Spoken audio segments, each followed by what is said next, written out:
Assalamualaikum warahmatullahi wabarakatuh. Selamat sore pendengar Mahardika Berbahagia dimanapun berada.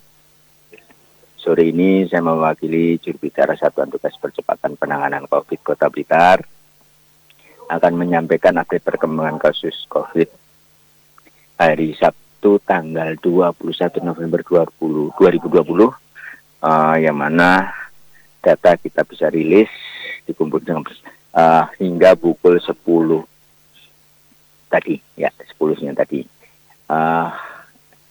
Data yang pertama tentang kasus suspek.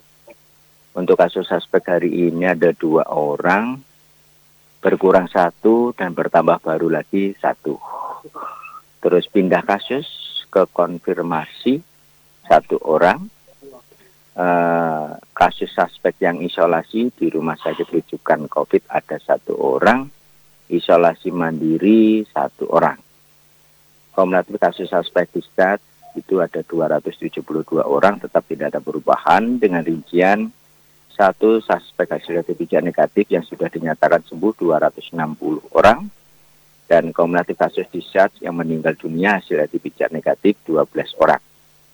Untuk yang kasus probable tidak ada perubahan juga, kumulatif kasus probable meninggal dunia ada 1 orang. Untuk yang kontak erat, kumulatif kontak erat yang masih dipantau ada 5 orang, berkurang 11, bertambah baru lagi 1. Pindah kasus ke discharge ada 11 orang, sehingga kumulatif kasus kontak erat yang sudah discharge atau sudah selesai isolasi dinyatakan selesai 1.568 orang, bertambah 11 orang. Untuk yang kasus konfirmasi, kumulatif kasus konfirmasi ada 211 orang, bertambah 1. Kumulatif kasus konfirmasi yang sembuh 189 orang, tetap tidak ada perubahan. Terus kasus konfirmasi yang isolasi di rumah sakit rujukan COVID ada 2 orang, isolasi mandiri 1 orang. Isolasi di gedung, dalam artian di rumah isolasi ada 7 orang. Kumulatif kasus konfirmasi yang meninggal dunia ada 12 orang, tetap tidak ada perubahan. Kami perlu jelaskan untuk penambahan kasus ini, kasus konfirmasi ya, ini pindahan kasus suspek ini, laki-laki usia 49 tahun dari Kelurahan Kepanjen Lor. Ya, sudah tidak merasa gejalanya, tidak merasakan penciuman, indera penciumannya. Terus dilakukan PCR, di swab, dan dinyatakan positif. Yang sekarang bersangkutan ada isolasi di isolasi mandiri. Ya. Terus berikutnya tentang kasus suspek ini ada penambahan 1 kasus suspek, perempuan usia 53 tahun dari Kelurahan Pakunden. Ya, ini juga ada rasa demam, sesak, dengan yang sekarang yang bersangkutan di rumah sakit rujukan COVID. Ya. Terus yang kontak erat ini yang sudah dinyatakan selesai, maksudnya sudah ada 11 orang, ya. Dari 11 orang itu 1 orang dari Kelurahan Tanggung, ya, dengan RDT reaktif, ya. 4 orang kontak erat kasus konfirmasi Kabupaten Madiun, 2 orang kontak erat kasus konfirmasi Kelurahan Bedogrit, 2 orang kontak erat kasus konfirmasi dari Kota Batu, 2 orang kontak erat kasus konfirmasi dari Kelurahan Sananwetan. Ini ada penambahan kasus baru yang kontak erat 11 orang. Ya. Begitu Bang Dido, informasi yang bisa kami sampaikan sore ini. Iya, Pak Ya, Didi, dari ya. data kemarin ini zona kita ini berarti kan orange ya Pak ya, sedang Ya, Pak ya, betul. Ya, sedang ya. betul. Dan Ya. dengan adanya fluktuatif penambahan pengurangan yang ada sekarang ini, ada kemungkinan Pak enggak Pak untuk menambah gambar zona kita ini, Gambar warna zona zona itu. kita. Ya, ini semuanya bisa bergerak dalam artian dalam arti kasus ini kan terus fluktuatif ya. Dalam artian kita berupaya ya dengan semakin banyak ada 14 indikator yang harus kita perhatikan ya. Dari 14 indikator ini sangat mempengaruhi zona, sangat membuat satu sama lain sangat mempengaruhi, terutama kematian itu nilai skornya juga tinggi, Betul, ya. betul. Dalam arti mendapatkan apa namanya, kalau seandainya kematian penambahan skornya tinggi. Tapi juga bisa ditutupi dengan angka kesembuhan yang tinggi, juga akan menutup dari kekurangan yang ada. Itu yang pertama. Ya. Ya. Dan ini pun kasus suspek itu juga demikian, ditemukan, ya, dalam artian tanda kutip, semakin banyak ditemukan kasus suspek ini juga sangat juga berpengaruh di dalam arti skornya juga, seperti begitu. Jadi banyak faktor yang saling mempengaruhi satu sama lain, ya. Dari hitungan ada 14 gitu, Bang.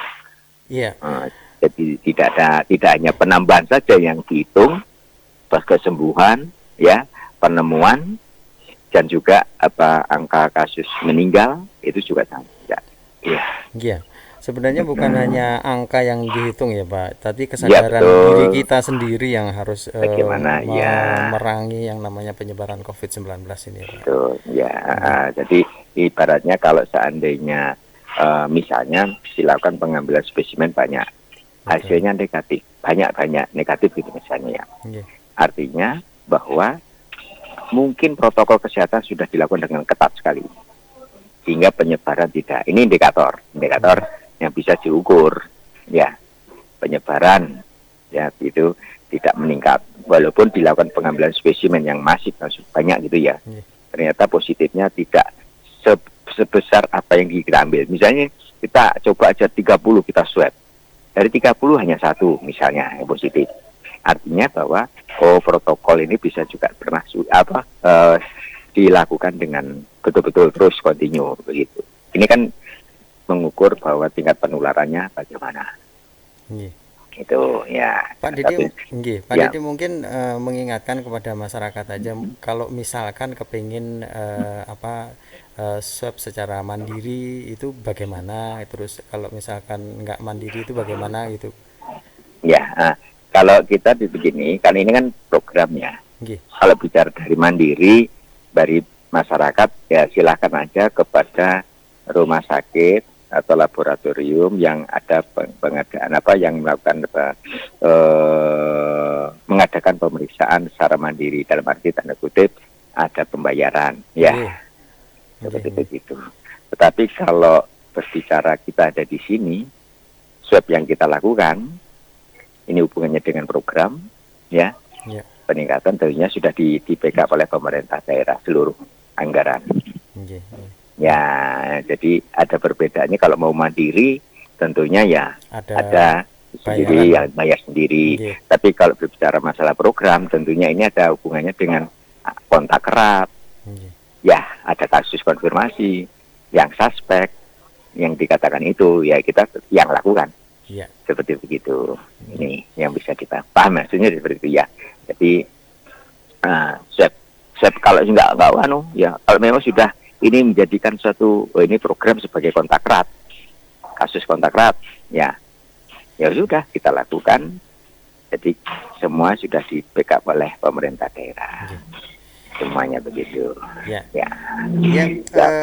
Terima kasih Pak Didi atas informasinya. Semoga kita mempunyai kesadaran diri kita sendiri untuk memerangi penyebaran COVID-19 nih Pak Didi. Ya, mengucap sama-sama. Ya, terima kasih sekali lagi Pak Didi. Semoga kita juga dalam kondisi yang sehat walafiat. Amin. Ya, sama-sama. Ya, wassalamualaikum warahmatullahi wabarakatuh. Waalaikumsalam warahmatullahi wabarakatuh.